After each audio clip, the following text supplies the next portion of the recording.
Welcome to Season 5 of How I Made It Through, and thank you for joining us. I have invited Catania, author, metaphysical teacher, and coach, to join me as my co-host as we aim to engage, challenge, inspire, and teach you, our listeners, what it really means to be a spiritual being having a human experience.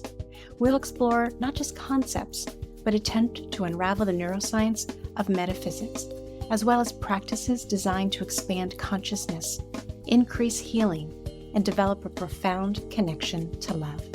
We'll explore God, death, the afterlife, and pushing past limitations as we encourage you to break free of the trance of fear so that you may experience greater freedom, peace, and connection to yourselves, each other, and spirit.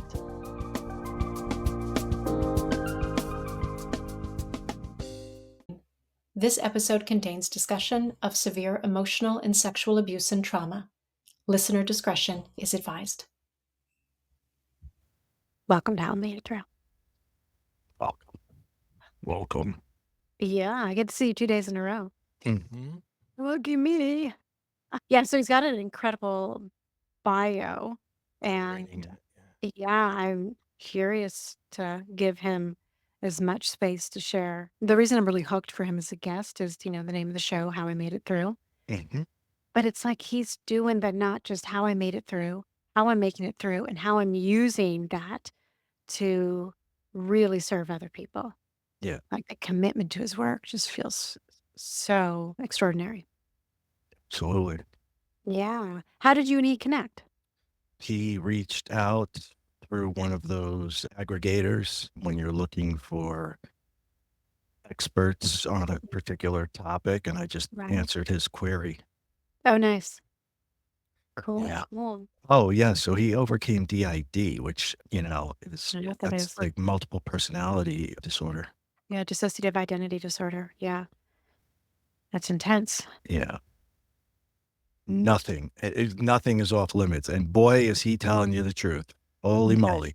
So, I mean, he's a self-described sex addict, and he just goes on and on in the book about, his episodes and his stuff. And, it's pretty detailed. Pretty raw, pretty explicit. Pretty raw. Yeah. Especially, his abuse and stuff like that as a child and things like that, which led him to ultimately become the sex addict that he later became. So it's a big part of the book. I would imagine it's a big part of the story, and it's shocking. I was triggered. I was triggered. I'm not gonna lie. I even told him that. I said I had to put it down. I was highly triggered. That's how you know that this shit is real, because who would get into the specifics of that if they just didn't care about people and weren't that type of person. It's hard to talk about that shit, I know. Yeah, me too. We're in for something, I don't have the answer. Mind-blowing, mind-bending, and inspiring. Hey, what's up, man? Hi, how you guys doing? You're like me, dressed from the waist up. Yeah, I got short. You got shorts on? It's too hot here still. Yeah. Well, it's nice to meet you. I've heard so many wonderful things about you, and man, oh man, your bio is, as I'm sure you hear all the time, is extraordinary. Thank you. Yeah. It doesn't equate to riches or anything like that, but it is what I've done. So And riches are subjective, right? I mean, I'm right exactly where I'm supposed to be, doing what I'm supposed to do. I'm not worried about it. In fact, I would actually feel more nervous if I had a bunch of money in the bank right now in investments than I would what's on the other side of all this. So I'm ready for the new world. I'm set up for the new world, not this one.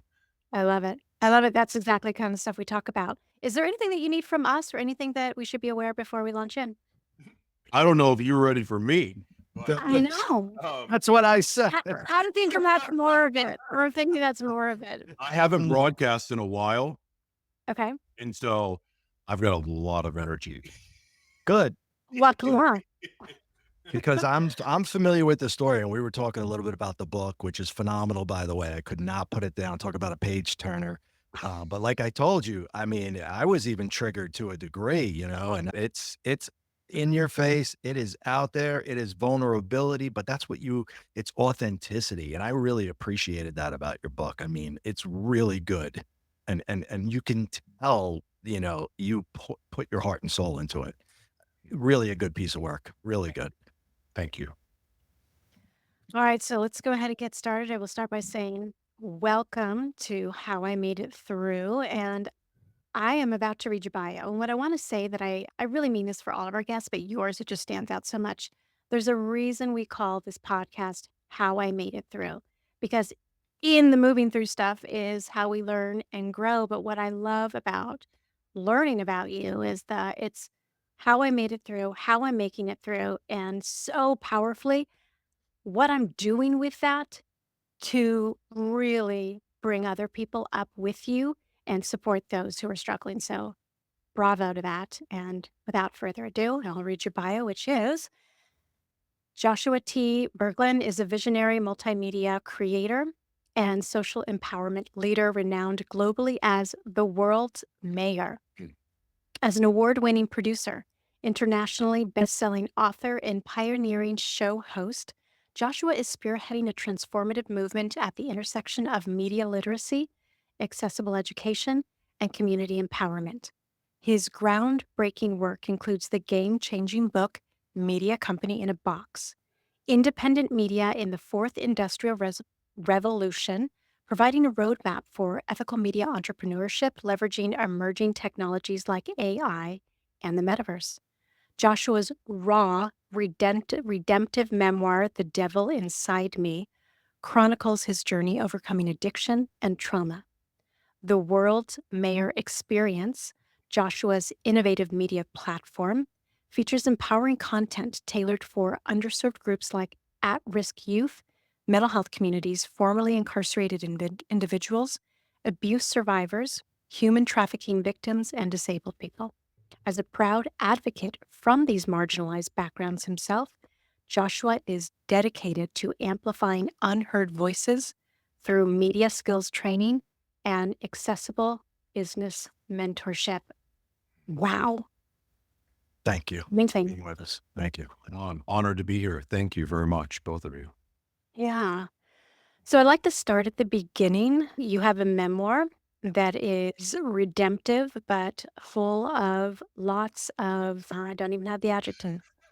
Tell us a little bit. Tell us a little bit about your story so that we have context to what brought you to where you are today. Um, well, I mean, I think we all have pretty wild stories. It's just how honest are we willing to be about them?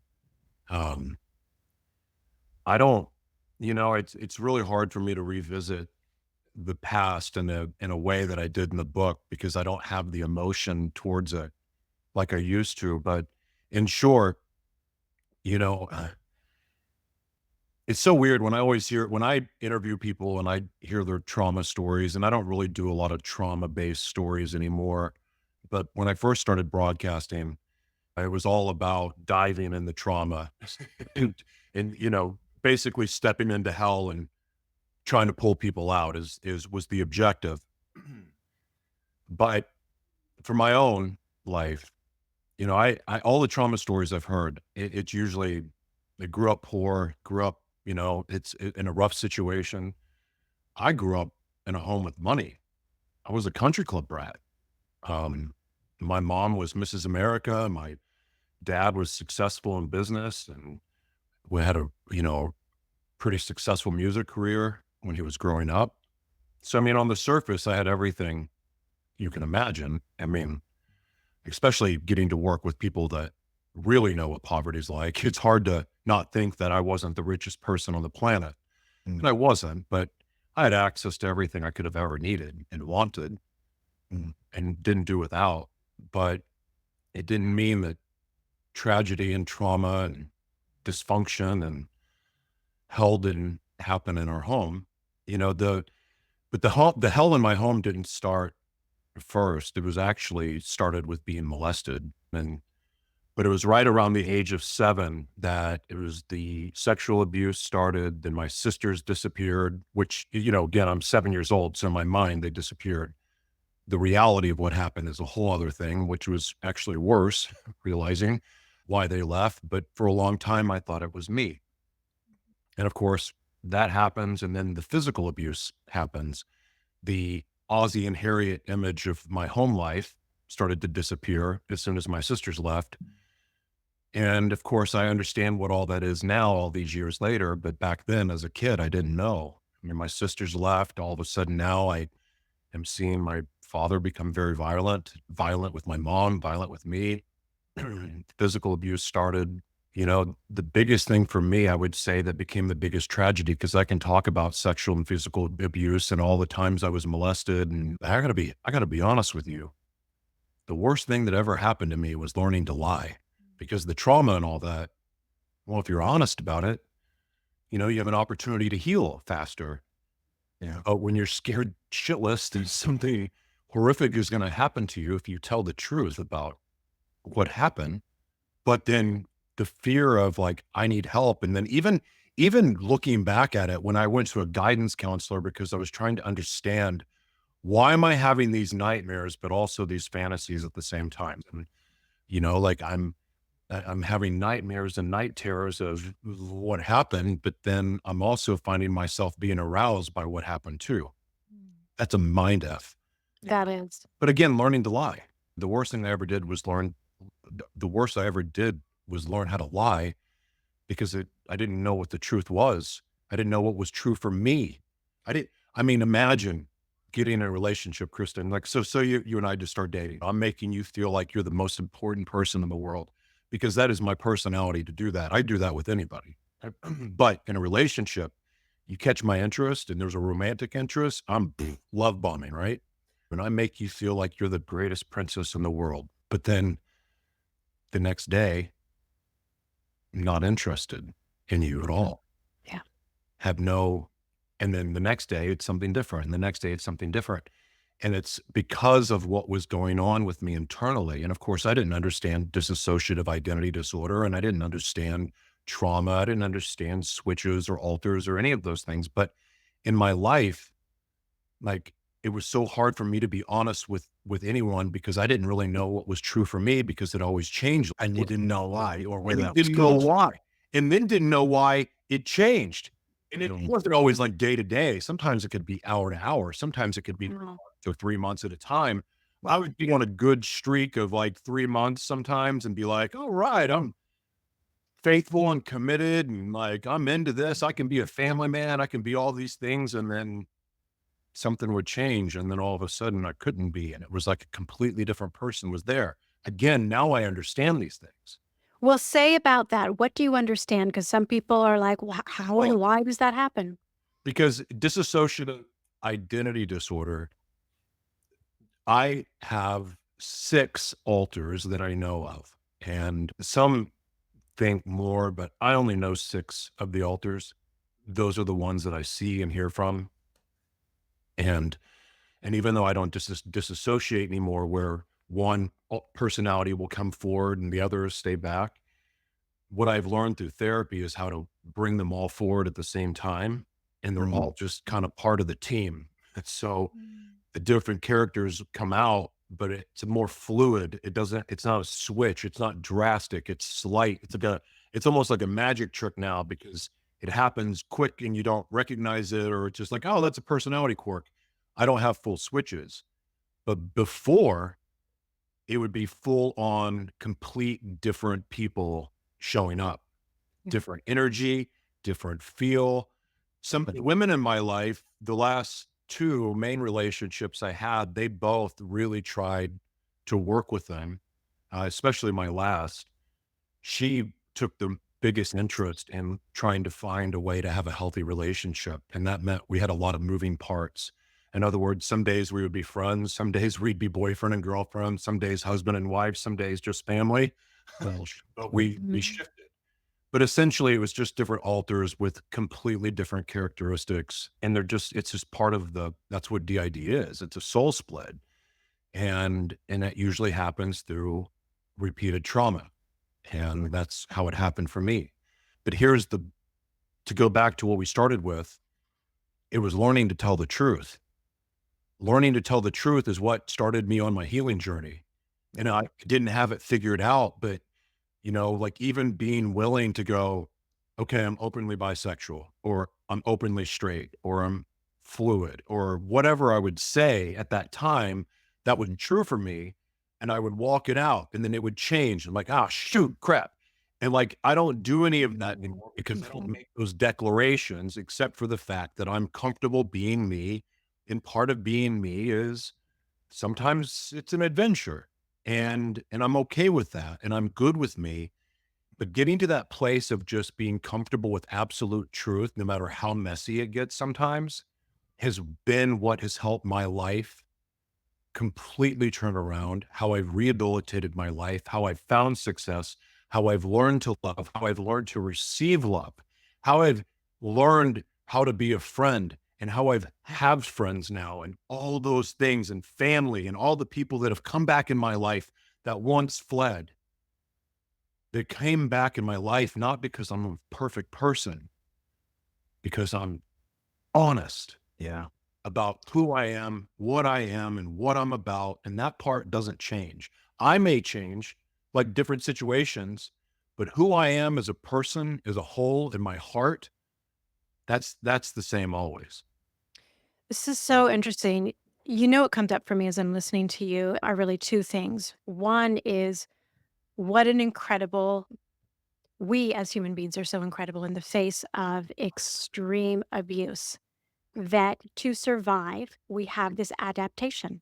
You survived because of your capacity to split and to create these different parts of yourself so that you could survive. And also, what I'm hearing in that is the one undercurrent of the capacity to tell the truth.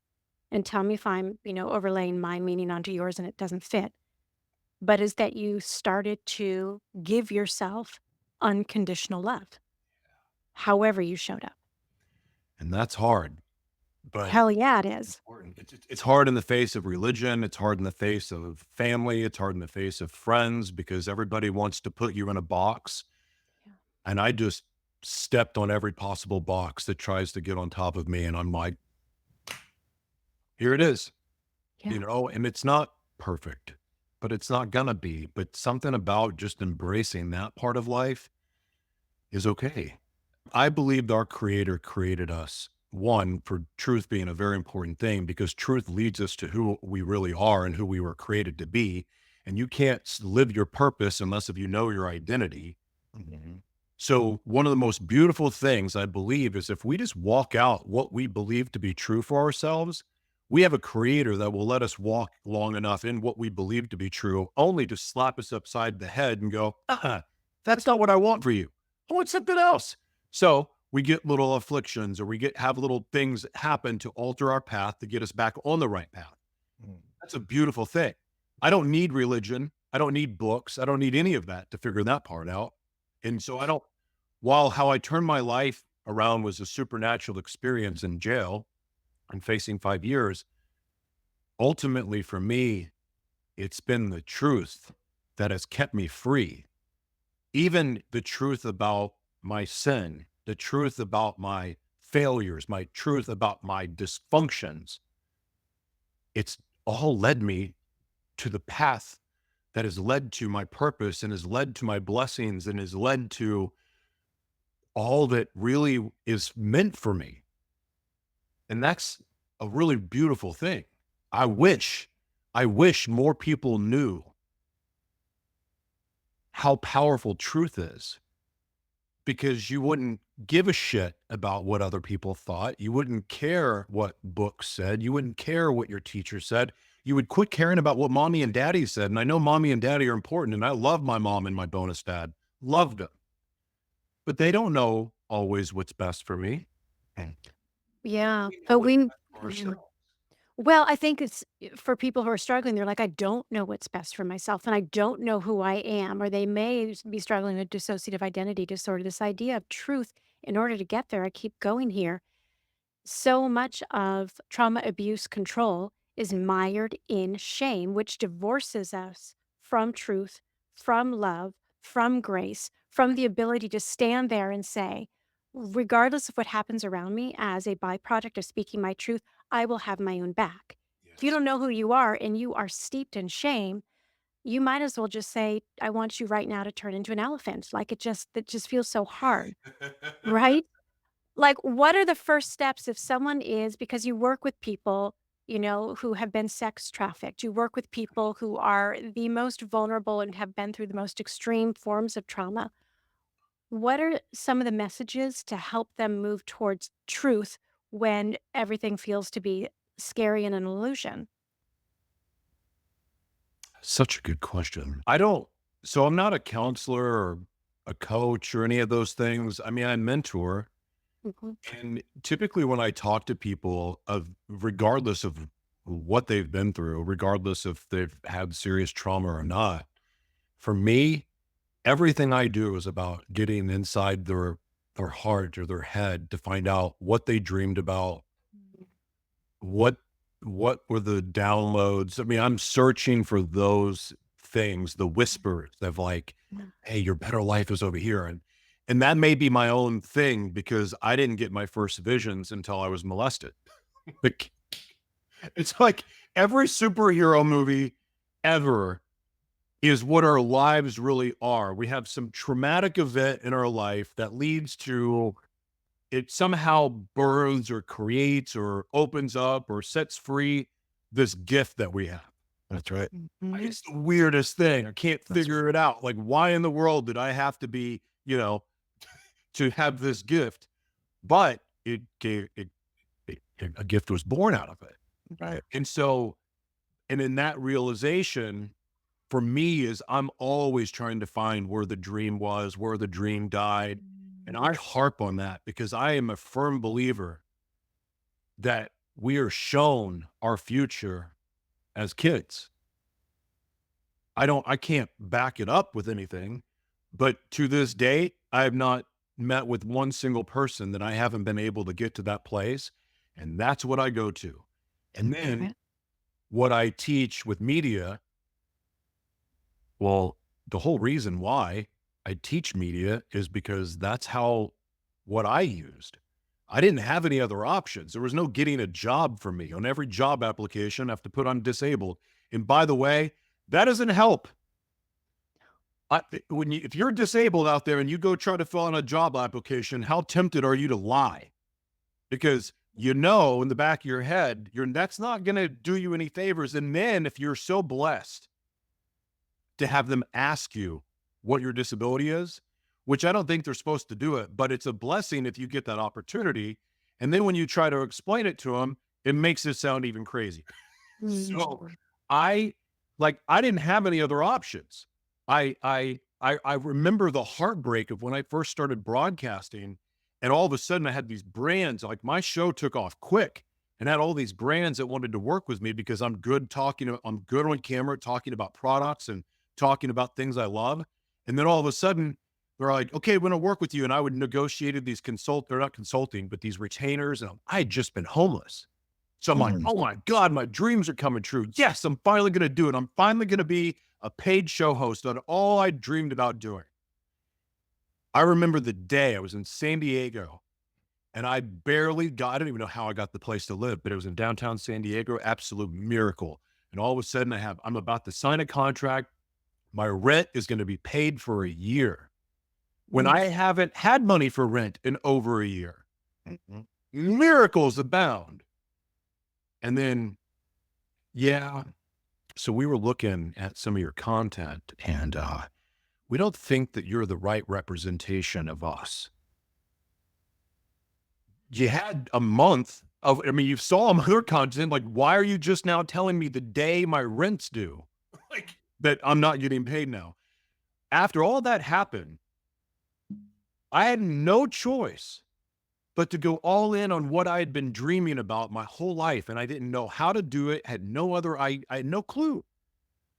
But the accumulation of all the different learning experiences I had through volunteering and serving, because it sure as heck didn't come from paying people for courses. I didn't have the money, Yeah.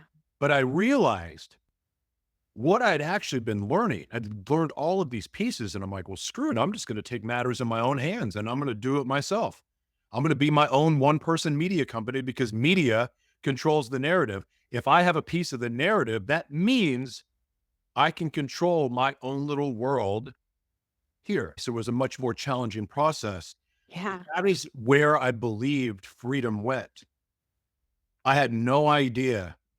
Like, I really had no idea what it was going to unlock, but it literally gave me the vehicle for my dreams to come true. And it also gave me the vehicle that no one can silence me. And I went through the experiences of raising millions of dollars for films and not getting paid.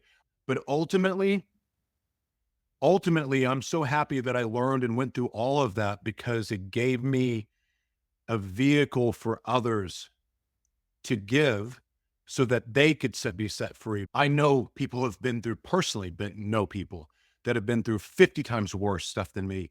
And you know what? They're not getting a job.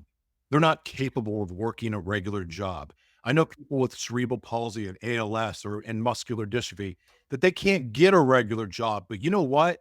They're also some of the greatest minds in the world. They are people that can solve the world's problems if they're given an opportunity. But because they have to say that they're disabled or on application, guess what? They're not getting the job. So media and media literacy changes all that because it gives people a vehicle for their dreams to come true, regardless of how much money you have, regardless of your education, regardless if you're gay. None of it matters. Because with media, you can do anything. Anyone can monetize their gifts, talents, and intellectual property when they're media literate. There is nothing that can get in your way. And the coolest part about it is you don't even need money to get started. I have And 2 books on my website that I wrote that should be charging over $100 each for. They're both free now. And one of the books is written for the underserved. It shows how anyone, any single person on the planet with a cell phone can start a media company with no money, and it gives you the step-by-step process and how to do it. Why does that matter? Because 50% of the world doesn't have access to a personal computer. They only have their cell phone. And so, but they too can get started. And the reason why I know that this is true is because, one, not only because I teach it, because I'm working with the people that are doing it. Yeah, I hear that. So this is speaking to me so powerfully for so many reasons, but someone in my family and two people that I'm really, really close to are dealing with chronic illness, and they are some of the most talented, brilliant people who feel so stuck in their lives and they're on the edge of homelessness. Yeah. And these are the kind of things that they need to hear. Like, I am on this earth for a reason. And when I talk to them, I'm like, you are a fucking badass. Like, the lessons you're even learning through your illness are profound psychological and spiritual guru type lessons, right? And yet, they're like, let me go on Indeed and look for a job. Like, that world is not their world. So I'm loving what you are saying. So they can just go and pick up your book for free. How does someone even begin to work with you? That my website's right there. Anyone can contact me. Well, it's under my name. Now it's right there. That has, if you go under books, or what is it called? What do I have it listed under? Is it books? I just changed the titles. It's pretty obvious. Okay. But there's an immersive reading platform with 7 different books, and we're adding more. But Media Company in a Box and Empowering the Underserved are 2 of my books, and they're both free right now Okay. on the platform. If you go search on Barnes and Noble, like, they're expensive. On my platform, they're free. And I've done that for a very specific reason, because I'm here to help. And you talk about wanting to work with me, those 2 books, read those 2 books, I'll train anybody. And just for the record, everything I say is backed up with research, supporting documentation. I mean, it's 8 years of research, but it's from the United Nations, the World Economic Forum, and many other governmental agencies. It pulls their studies, their data. There's books. There's the book itself is like 140 pages long, a Media Company in a Box, but there's over 1,000 pages embedded research. of research that's there for you to see for yourself that it's not just me making this up. Well, say more about the world we're going into. You've made a number of references. What are you forecasting? Here's exactly what you need to learn. They've been telling people for 20 years. They've told everyone the blueprint of how to succeed in the fourth industrial revolution forever. And the skills so people look at AI. AI is not what you learn. It's a tool that you learn how to use for your complete tool belt. We all need to learn all of the different pieces of media. And the reason why we need the revenue streams. And two, media will be like the internet is today.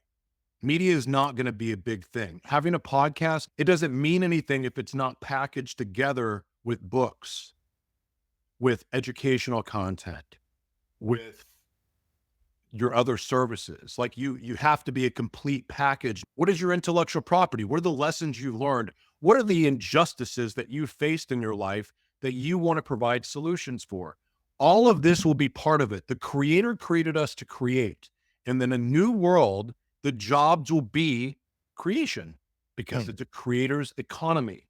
Therefore, what that means is there will be a job that you go apply to. You create the job you want. And the reason you do that is because the technology is there for you to do that. But if you don't take advantage of those technology tools, you're going to be left behind.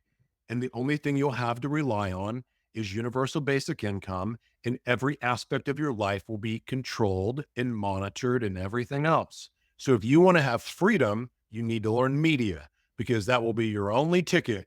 Look, is there potential really, really scary stuff coming? Oh, 100%. But at the same time, how many potentially scary things have we faced throughout our entire existence as humans? A bunch. And it's never as bad as they say, and it's never really as great either.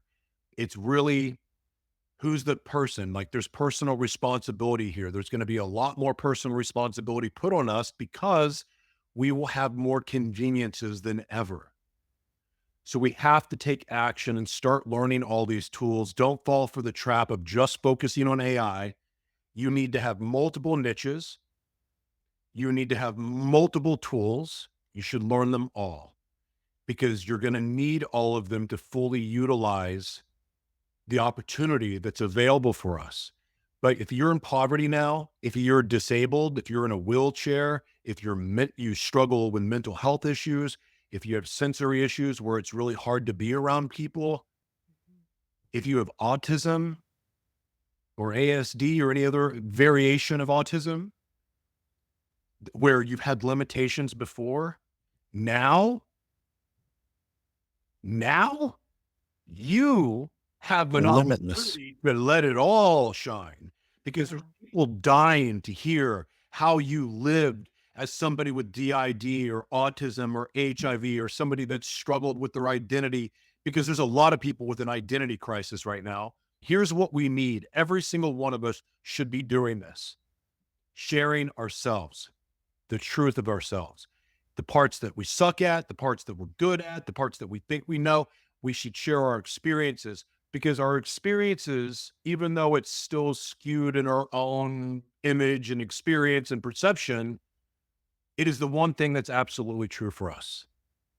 And if we can share our experiences of overcoming, we share our experiences of hardship, we can just share in our journey of where we're at. Talk about it, because truth will attract your tribe. And here's the best news I have for you. We're going tribal.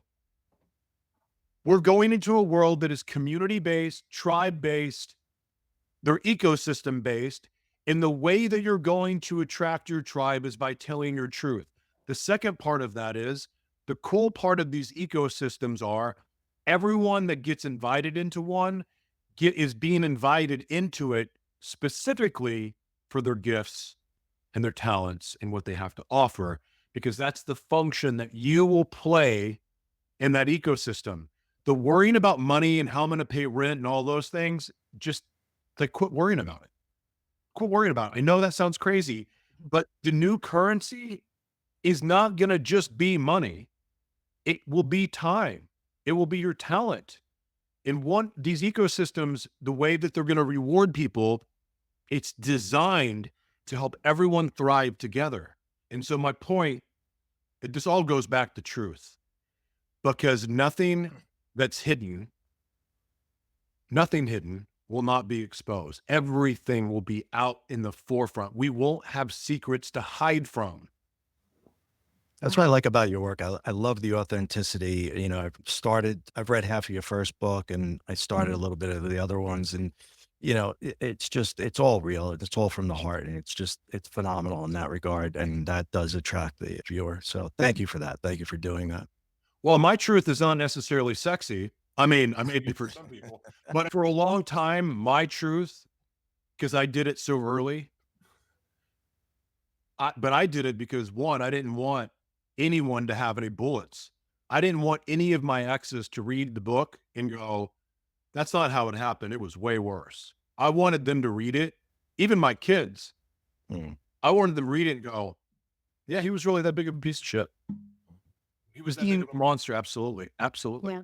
I didn't ever want to hide from the truth. And so while, mind you, the truth made people run from me at first. The people that ran from me 4 years ago when we wrote the book, they came back. Some of them came back and go, you know, I struggled with the same stuff. Yeah. Yeah. Well, it's that idea with like Brene Brown is that, you know, that vulnerability drives connection and it minimizes shame. I mean, she's a researcher of shame. So what you're talking about is both mind bending and also like, okay, it's a new, totally different paradigm. It's a totally different paradigm. I want to ask you because, well, let me just ask you. You get to the end of your life, Joshua, right? You get to the end of your life and you look back. What would have been most meaningful and why are you here? I may not be around to see my legacy, but I'm leaving it in the hands of people that will see the mission through. I hope to. I want to see it. You'll see it. I've had enough moments of dying in the last 9 months to be humbled by that. And I don't fear death, but I pray every day that the World's Mayor Experience, which is now, it's not my platform, it's a community platform. I've changed it because I'm not broadcasting. I'm putting all of my energy into the people that are joining our community, and I'm doing what I teach, I'm doing through them so that I can fulfill the destiny of the World's Mayor Experience, helping 500 million people worldwide. And again, it's not about me. And I won't go into the whole mission and everything, but I will tell you that the goal, and I can't share this, is to travel to a city and serve for a month and work with local organizations, youth organizations, you know, battered women. I mean, anything related to trauma, addiction, homelessness, poverty, and work with those organizations and teach them these skills. And the reason I want to teach these skills is because you can't change the world without changing your own community first, or you can't change your community until you change your family. And so one of the things about what I teach, I'm so passionate about, it's that, yeah, adults, they need to learn what I'm teaching, but it's really for the youth. Because if the youth can use TikTok, then they can start their own media company. Yeah. Well, if you have those skills, then you can learn anything I teach. But the idea is, right now we have family, when they go to dinner, they're on their phones. Everyone's looking at the phone. No one's looking at each other. But in my experience, that is how a family falls apart. But a family that creates together, a family that works together, they find a common bond. And who doesn't love to create? So you have the kids that are learning all these media tools and the family needs it too, but the family is going to oversee the kid learning. So they're learning all the necessary steps of media the proper way under the supervision of the family. But really the kids are invigorating the parents with their enthusiasm and with their ideas and their concepts, because now they're getting to express their dreams and what they love. When the kids see their family, or the parents see their kids expressing their dreams and talents, what do you think is going to happen to the parents? Their dreams are going to get excited. They're going to go, you know what? I have a message to share. I have a story to tell. So they're going to work together. So by serving in the communities that way, we're going to heal the family, we're going to heal the community. And at the end of the month, we're going to have a giant celebration called the World's Mayor Experience, where there'll be food, clothing, and the food will be free. There'll be clothing resources, mental health resources. There's going to be art therapy. It'll be like a giant Tony Robbins church community event with music, family friendly, dancing, celebrating, food, just a giant celebration to cap it all off. That'll happen live and in person, but it will also broadcast into the virtual worlds to show people what the experience is like. And as soon as we're done with that, we'll go to the next city, do it all over again, serve in a month. I want to travel nonstop for 2 years and travel to these cities all over the world with my team and serve and help heal communities and help heal families. That way we will change the world. And that's how we're going to help 500 million people worldwide. Wow. Amazing. Well said. Amazing. Passion is extraordinary. If anyone can ignite a flame like that, I'm believing it's you. Thank you so Thank you. much for bringing Thank your you, Joyce. passion and your honesty and your truth. Thank you for the opportunity. How I Made It Through is produced and distributed by EIQ Media, LLC. Elevate your emotional IQ with podcasts and content focused on overcoming adversity, leadership, mental health, entrepreneurship, spiritually transformative experiences, and more.